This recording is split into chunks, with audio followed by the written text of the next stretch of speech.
A regular stream of customers comes in and out of the open door of the Beaufils cheese shop on a shopping street in northern Paris. They're buying small goat cheeses lined up in the front window, or boxes of soft Mont d'Or in the display case, or pieces of Comté that sit on the shelves behind the counter. Alors, je voudrais du Comté fruité, s'il vous plaît.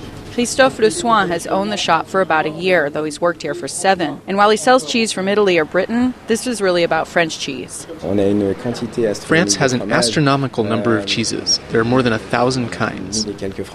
And Le Soin sells many of them, but the sale is just the end of a journey that starts with the cheesemakers themselves, many of whom he's met personally. The really interesting part of this job is to be able to choose the cheeses from small producers, and then to mature them to get the right taste and texture, to make unique cheeses. So we're going down into the basement. Yeah, we are going to... That maturing process, getting the right taste and texture, happens underneath the shop, in the cave d'affinage, the ripening cellar. Store manager Emmanuel Carbon puts on a hairnet, a white coat, and blue plastic shoe covers to go in. So, I go first?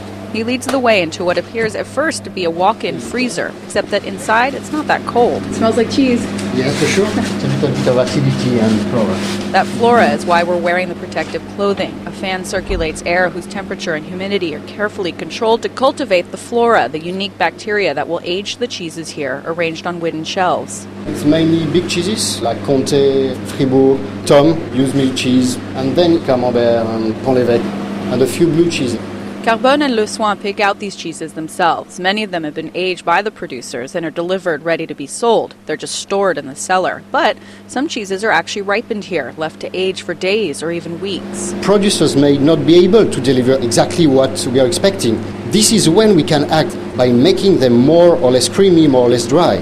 Carbon points to a group of bleu de gex, big gray discs about a half-meter in diameter. Which is a blue cheese from Jura. He gets them young from the cheesemaker so he can age them himself for 5 weeks to get a different texture than what the producers usually have in mind. We want it very smooth, and they can't really manage with that because they don't really agree with us in these matters. So this is your unique take on it? Yeah, so with a few cheeses we do that, you know.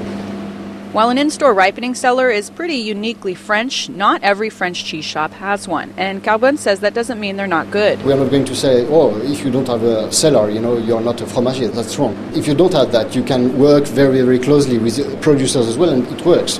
And that, he says, is key, working with producers. This keeps the French cheese tradition alive. Christophe Le Soin says shops like his are part of the fight against the industrialization of the French cheese industry. There's a trend towards convenience, and big companies are taking over. So we need to keep doing what we're doing. Otherwise, we'll end up with only big companies making things that all taste the same.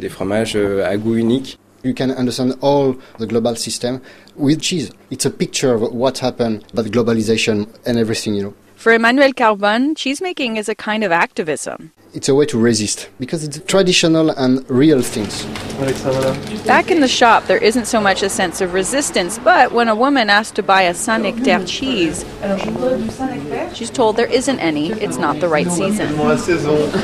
Saint-Nectaire is not in season, so we don't have any in the store. They're not yet creamy or flavorful enough. We don't sell cheese that's not ready to eat. It's not worth the client being disappointed. Sarah Elsis, RFI, Paris.